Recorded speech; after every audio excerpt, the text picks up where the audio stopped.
नमस्कार, मैं हरी। आप देख रहे हैं डिजिटल न्यूज झारखंड। आइए जानते हैं झारखंड के प्रमुख खबरों के बारे में। इससे पहले आपसे छोटी सी निवेदन है कि वीडियो को एक लाइक अवश्य कर दें। झारखंड कैबिनेट की अहम बैठक, बड़े फैसले पर होगी नजर। प्राइवेट बीवी के कई प्रस्ताव पर चर्चा। आपको बता दूं कि झारखंड में राजनीतिक उठापटक के बीच मुख्यमंत्री हेमंत सोरेन की अगुवाई में राज्य कैबिनेट की अहम बैठक 11 मई को होने जा रही है। आपको बता दूं कि उम्मीद है कि इस महत्वपूर्ण मंत्री बैठक में जनहित के बड़े फैसले लिए जाएंगे। बैठक में प्राइवेट बीवी के कई प्रस्तावों को हरी झंडी मिल सकती है। कार्मिक विभाग में मिली सूचना के मुताबिक मुख्यमंत्री हेमंत सोरेन के नेतृत्व में राज्य कैबिनेट की बैठक बुधवार को झारखंड मंत्रालय भवन में होगी। वहीं अगली बड़ी खबर की बात करूं तो आज पूजा सिंघल खोलेगी कई राज। पति अभिषेक सीएस सुमन से होगा आमना सामना। ईडी लेगी एक एक पैसे का हिसाब। आपको बता दूं कि झारखंड पिछले 4 दिनों से देश दुनिया में चर्चे में है। इसकी बड़ी वजह यह है कि यहां केंद्रीय सतर्कता एजेंसी प्रवर्तन निदेशालय ईडी का भ्रष्टाचार के खिलाफ जोरों से स्वच्छता अभियान चला रहा है। आपको बता दें कि खूंटी के बहुचर्चित मनरेगा घोटाले में मनी लॉन्ड्रिंग के तहत ईडी ने अनुसंधान की शुरुआत की थी। अब राज्य की वरिष्ठ आईएएस अधिकारी पूजा सिंघल ईडी की कार्रवाई की चपेट में आ चुकी है। पूजा लगातार बढ़ते दबाव के बीच उनका चार्टर्ड अकाउंट सुमन कुमार सिंह गिरफ्तार होने के बाद 11 मई तक ईडी की रिमांड पर है।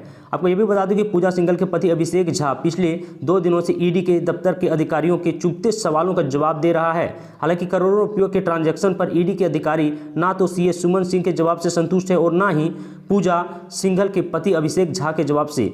अब स्वयं बारी आई है मुख्यमंत्री हेमंत सोरेन की सरकार के खान सह उद्योग सचिव आईएएस पूजा सिंघल की है। ईडी ने उन्हें पूछताछ के लिए बुलाया है। आपको बता दें कि पूजा सिंघल को मंगलवार को ईडी दफ्तर में अपना पक्ष रखने के लिए बुलाया गया है। ईडी के अधिकारी आईएएस पूजा सिंघल से भ्रष्टाचार के जरिए बनाई गई अकूत संपत्ति और आय से अधिक संपत्ति के मामले में तीखे सवाल भी पूछेंगे और उनके माध्यम से किए गए ट्रांजैक्शन उनका पक्ष भी लेंगे। ईडी का अगर पूजा सिंघल के जवाब से संतुष्ट नहीं होती है तो इस मामले में पूजा सिंघल को गिरफ्तार कर बड़ी कार्रवाई की जा सकती है। बहरहाल प्रवर्तन निदेशालय की जांच अभी जारी है। इस मामले में सीबीआई से भी जांच करने की आग्रह किया गया है।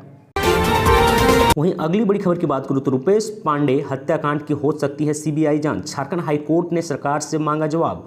आपको बता दूं कि झारखंड हाईकोर्ट के जस्टिस एस.के. द्विवेदी की अदालत में हजारीबाग में उन्मादी भीड़ द्वारा रुपेश पांडे की हत्या के मामले की सीबीआई जांच की मांग वाली याचिका पर सुनवाई हुई है। आपको ये भी बता दें कि सुनवाई के दौरान अदालत ने राज्य सरकार से जवाब मांगा है। अदालत ने पूछा है कि क्यों नहीं इस मामले की जांच सीबीआई सौंप दी जाए। इस मामले में अगली सुनवाई 16 जून को होगी। इस संबंध में रुपेश की मां उर्मिला देवी ने हाईकोर्ट में याचिका दाखिल की है।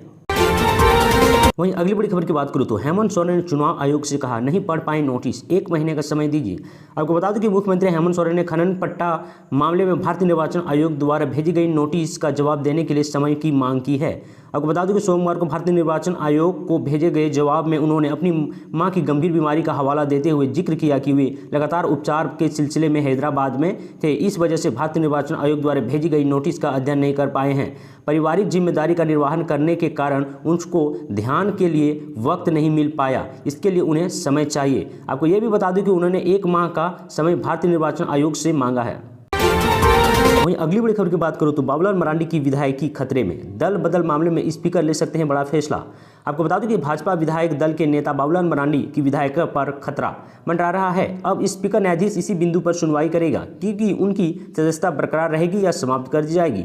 आपको बता दूं कि सोमवार के दल बदल के मामले में दोनों पक्ष में सुनने के बाद प्रारंभिक अवधि के स्पीकर कर दिया गया है। इस मामले में मेरिट पर सुनवाई होगी। झारखंड विधानसभा अध्यक्ष रविंद्रनाथ महतो दल बदल विरोधी कानून के तहत भाजपा नेता बाबूलाल मरांडी के खिलाफ आदेश सुरक्षित रख लिया है। बाबूलाल मरांडी के वकील आर.एन.